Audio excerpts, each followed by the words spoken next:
बिस्मिल्लाहिर्रहमानिर्रहीम, अस्सलाम वालेकुम। मैं हूं मखदूम शहाबुद्दीन। 1 नवंबर 2025 हफ्ते का दिन। नाज़रीन कराम, इस वक्त अहम तरीन डेवलपमेंट्स हैं। पाकिस्तान के खिलाफ भारत ने महाज खोल दिया है। भारत की तमाम तर जंगी तैयारियां इस जानिब एक बहुत क्लियर इंडिकेशन है कि इंडिया कुछ बहुत बड़ा प्लान करके बैठा है। पाकिस्तान भी भरपूर जवाब देने के लिए मुकम्मल तौर पर तैयार है, चाहे पाकिस्तान नेवी के नोटम्स हों या नोटिस टू मरीन्स हों, पाकिस्तान एयरफोर्स की तैयारियां हो और पाकिस्तान आर्मी और पाकिस्तान की स्ट्रेटेजिक फोर्सेस का सुपरसोनिक, हाइपरसोनिक, सबसोनिक मिसाइल्स के साथ फतह 4 मिसाइल को एक्टिवेट करके डिप्लॉय करना हो। We are fully ready. इस वक्त भी जिस वक्त मैं आपसे मुखातिब हूं, भारतीय साइड से इसराइली जासूस ड्रोन्स जो हैं वो पाकिस्तान की सर्वेलेंस कर रहे हैं, जासूसी कर रहे हैं। ये सब कुछ एक ऐसे मौके पर हो रहा है जब बहुत कुछ हो सकता है। यहां पर एक और बड़ी डेवलपमेंट है और पाकिस्तान ने भारत का एक बहुत बड़ा मंसूबा नाकाम बनाया है। एक बहुत बड़ा फॉल्स फ्लैग जिसे बुनियाद बनाकर भारत ने जंग शुरू करनी थी। पाकिस्तान ने उस हवाले से भारत के इस प्लॉट को ना सिर्फ एक्सपोज किया है बल्कि पूरी दुनिया के सामने रख दिया है। इसके साथ ही साथ पाकिस्तान के अंदर भी भारत बहुत सी कार्रवाइयां करना चाहता है, करवाना चाहता है। तो 9 इजला से कुछ गैर मामूली खबरें आई हैं। पाकिस्तान को बड़ी तबाही से बचाया गया है। इस वक्त तमाम इदारे हर महाज पर मुकम्मल तौर पे रेड अलर्ट पे हैं। सारी डिटेल्स आपके सामने रखता हूं। अगर अभी तक आपने इस वीडियो को लाइक नहीं किया तो लाइक जरूर कर दें, कमेंट सेक्शन में राय का इजहार जरूर करें और पाकिस्तान जिंदाबाद का नारा जरूर लिखें। और जिन लोगों ने चैनल को सब्सक्राइब नहीं किया उनसे मेरी यह दरखास्त है कि चैनल को भी लाजमी सब्सक्राइब कर लें। नाज़रीन कराम, सबसे पहले तो भारत का जो मंसूबा है उसके हवाले से मैं आपके सामने कुछ डिटेल्स रखता हूं और इसकी इंपॉर्टेंस का आप यहां से अंदाजा कर लें कि पाकिस्तान के इंफॉर्मेशन मिनिस्टर और पाकिस्तान के जो स्टेट मिनिस्टर फॉर इंटीरियर हैं, वजीर मुमलिकत बराए दाखिला, सब बैठे और एक प्रेस कॉन्फ्रेंस की और ये स्टेट की तरफ से बेसिकली इंडिया के एक बहुत बड़े मंसूबे को नाकाम बनाते हुए एक्सपोज किया गया है। वजीर इत्तलात जो है उन्होंने एक मुश्तरका प्रेस कॉन्फ्रेंस की और कहा कि पाकिस्तानी इदारों की जानिब से, पाकिस्तान की इंटेलिजेंस एजेंसीज की जानिब से भारतीय साजिश को बेनकाब करने की तफसीलात हम शेयर करने के लिए आए हैं। और भारत के लिए जासूसी करने वाले जासूस मल्लाह की वीडियो जो है, एतराफी बयान जो है वो पाकिस्तान ने नशर कर दिया है। यह एतराफी बयान लंबा चौड़ा है और यह प्रेस कॉन्फ्रेंस जो है, मैं इस एतराफी बयान और इस प्रेस कॉन्फ्रेंस का क्रक्स जल्दी जल्दी आपके सामने रखता हूं, फिर 9 इजला के अंदर होने वाली कार्रवाइयों का जायजा लेते हैं। वजीर इत्तलात ने बताया कि ऑपरेशन सिंदूर की नाकामी के बाद भारत ने झूठी मुहिम्मात शुरू की। भारत ने एजाज मल्लाह नामी मछेरे को गिरफ्तार किया और बेसिकली ये होता है कि जब आपको पता है कि माहीगीर हैं, मछेरे हैं, ये जब गलती से थोड़ा आगे क्रॉस कर जाते हैं तो जो कोस्ट गार्ड्स होते हैं वो गिरफ्तार कर लेते हैं और ये बेकसूर लोग होते हैं, ये अपना रोजगार, इनका तरीका ये है। भारतीय भी गिरफ्तार हो जाते हैं, पाकिस्तानी भी, और इन्हें बाद में नॉर्मली छोड़ दिया जाता है। लेकिन भारत ने यहां पर एक बहुत बड़ी गेम की और ये जो एजाज मल्लाह है इसे बेसिकली गिरफ्तार किया और इस मल्लाह को गिरफ्तार करके इसे नामालूम मकाम पर भारतीय एजेंसियों ने मुंतकिल कर दिया। फिर भारतीय खुफिया एजेंसी ने एजाज को अपने लिए काम करने पर आमादा किया, लालच भी दी और डराया भी कि तुम्हें जेल हो जाएगी और अगर तुम हमारा साथ देते हो तो हम तुम्हें छोड़ भी देंगे, वरना तुम पूरी जिंदगी भारतीय जेलों में गलते सड़ते रहोगे।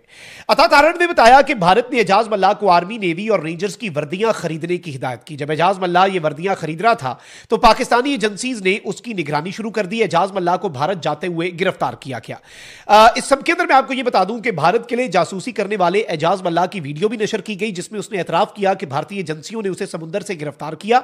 भारतीय एजेंसियों ने कहा कि अगर हमारे लिए काम ना किया तो जेल में रहोगे। इसने अपने एतराफी बयान में बताया कि भारतीय एजेंसी ने मुझे फौज की वर्दियां, मोबाइल सिम्स और फोन बिल्स वगैरह जो हैं वो लाने की हिदायत की। यानी इंडिया ने पाकिस्तानी फौज की वर्दियां, सिम्स और मोबाइल फोन बिल्स जो हैं ये सब कुछ इस्तेमाल करके बेसिकली दुनिया को दिखाना था कि देखें जी पाकिस्तानी फौज जो है वो पकड़ी गई है, हमारे यहां ये कार्रवाई कर रहे हैं, whatever was in their mind, और उसकी बुनियाद पे हम ये स्ट्राइक्स करने जा रहे हैं। इसके साथ ही साथ एजाज मल्लाह को भारतीय खुफिया एजेंसी रॉ ने कहा कि 50 और 100 रुपए के पुराने करेंसी नोट भी लाने का कहा और कहा गया कि लेटेस्ट बैंक नोट्स नहीं, पुराने नोट्स, ताकि लगे ओरिजिनल काम है। कहता है कि मैंने सारा सामान इकट्ठा किया जिसकी एक तस्वीर भारतीय एजेंसी के अफसर अशोक कुमार को भेज दी और फिर मैं अक्टूबर के महीने में दरिया की तरफ निकल गया, लेकिन मुझे रास्ते में ही पाकिस्तानी सिक्योरिटी इदारों ने पकड़ लिया। एजाज मल्लाह की गिरफ्तारी इस बात का वाज़ेह सबूत है कि पाकिस्तानी सिक्योरिटी इदारे और इंटेलिजेंस एजेंसियां मुल्की सरहदों के दिफा और तहफ्फुज़ के लिए मुकम्मल तौर पर चौकन्ना है।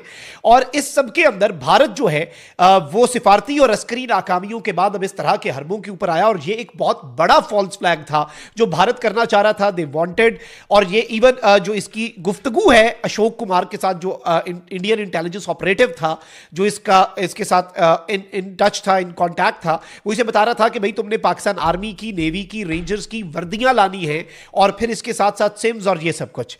अब इंपॉर्टेंट चीज ये नाज़रीन किराम के इसमें इवन अब पाकिस्तान के जो वजीर इत्तलात हैं उन्होंने ये ऑन द रिकॉर्ड बात कर दी है कि गुजरात और कच्छ के करीब फौजी मशकों की आड़ में भारत मजमूम सरगर्मियां शुरू कर चुका है।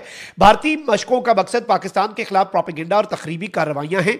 भारत ने फौजी मशकों को पाकिस्तान मुखालिफ प्रोपेगेंडा मुहिम से जोड़ने की कोशिश की। सिक्योरिटी इदारों ने भारतीय खुफिया एजेंसी की इन तमाम तर कोशिशों को नाकाम बनाया है। Now this is something very big and very alarming, और इससे आपको यह भी समझ आ जाती है कि पाकिस्तान की सिक्योरिटी फोर्सेज इस वक्त मुकम्मल तौर पर हाई अलर्ट पे हैं। अच्छा, इसके साथ ही साथ अफगानिस्तान बॉर्डर जो है हम वहां पर भी जाग रहे हैं। On the other hand if we see कि भाई इंडियन बॉर्डर और इंडिया के लिए तैयारियां, जो नेवी की तैयारियां हैं, जो नोटम्स जारी हो रहे हैं, जो पाकिस्तान अपनी मशकें कर रहा है, ये सब कुछ भी, और मुकम्मल तौर पे इंडिया की सर्वेलेंस की जा रही है, ये सब कुछ भी है। लेकिन इसके साथ ही साथ इंडिया जो तीसरा महाज है वो पाकिस्तान के अंदर से जो दहशतगर्दी है, भारत वो दहशतगर्दी पंजाब और पाकिस्तान के मुख्तलिफ इलाकों में करवाना चाह रहा है। अब इस ज़िमन में भारत जो है उसने नाज़रीन कराम एक बहुत बड़ा मंसूबा बनाया हुआ था, लेकिन 18 दहशतगर्द जो है नाज़रीन कराम, उन्हें पाकिस्तान की इंटेलिजेंस एजेंसीज ने और सीटीडी ने मिलकर 9 मुख्तलिफ पाकिस्तान के जो इजला हैं इंपॉर्टेंट पंजाब के, वहां से गिरफ्तार किया है। यानी 9 इजला से 18 दहशतगर्दों को गिरफ्तार किया गया है। एक ऐसे मौके पर जब अफगानिस्तान का महाज गर्म है, जब भारत का महाज गर्म है, और इस सब के अंदर भारत पाकिस्तान के अंदर भी दहशतगर्दी करवाना चाह रहा है। अब अरेस्ट जो है वो कहां कहां पर किए गए हैं जी? लाहौर में, ये इजला गौर से सुन लें, लाहौर, मंडी बहाउद्दीन, खुशाब, बहावलपुर, टोबा टेक सिंह, गुजरांवाला, नारोवाल, पाकपत्तन और भक्कर, ये 9 जो इजला हैं पंजाब के, इनमें बेसिकली ये सीटीडी ने कार्रवाइयां की हैं। 18 दहशतगर्द, जो कि जाहिर बात है पाकिस्तान में जितनी दहशतगर्दी है, चाहे वो बीएलए फितनातुल हिंदुस्तान हो या फिर वो टीटीपी फितना अल खवारिज हो, इन दोनों ग्रुप्स की जो दहशतगर्दी है इसके पीछे भारत है। और भारतीय खुफिया एजेंसी रॉ जो है वो इस तरह की तखरीबी कार्रवाइयां जो है वो करना चाहती थी ताकि पाकिस्तान के अंदर से भी दहशतगर्दी हो, पाकिस्तान की एजेंसीज यहां पर मसरूफ हो, फिर अफगानिस्तान का महाज ये अचानक से गर्म करवाएं, वहां से जो टीटीपी के दहशतगर्द हैं वो कार्रवाइयां करें। And on the other hand India जो है वो इसका फायदा उठा के पाकिस्तान पर टूट पड़े और पाकिस्तान के खिलाफ इंडिया 2.5 फ्रंट्स जो हैं वो खोल दे। 2 फ्रंट्स, 2 प्रॉपर इंटरनेशनल बॉर्डर्स पे, पाक India border and Pakistan Afghanistan border, और तीसरा महाज जो है वो दहशतगर्द गिरोहों के जरिए।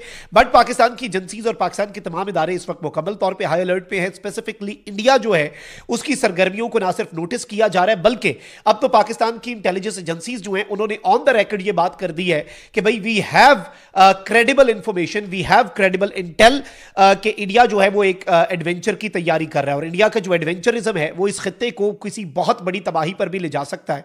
2 न्यूक्लियर आर्म नेशंस जो हैं वो एक दूसरे के आमने सामने अगर आ जाएं तो चीजें आपको खुद समझ आ जानी चाहिए कि किस तरफ को जाएंगी, और मामला जो है वो फिर शायद सबके हाथ से निकल जाए और किसी के हाथ में कुछ ना आए। दिस इज समथिंग जिसे समझना, जिसे अंडरस्टैंड करना, जिसे कॉम्प्रीहेंड करना हमारे लिए बहुत जरूरी था। और इस पूरे सिनेरियो के अंदर पाकिस्तानीज को भी विजिलेंट रहना होगा। पूरी कौम इन तमाम तर खतरात से निपटने के लिए अपनी अफवाज, अपने इदारे, चाहे वो सीटीडी है, पुलिस है, एफसी है, रेंजर्स है, फौज है, आर्मी, नेवी, एयरफोर्स, जो भी है, सबके साथ पाकिस्तान की कौम खड़ी है। और ये कौम लड़ती है, ये बात इंडिया शायद भूल गई है कि इंडिया की फौज की तादाद तो बड़ी होगी लेकिन यहां पर 25 करोड़ फौजी है। अल्लाह निगहबान, पाकिस्तान जिंदाबाद।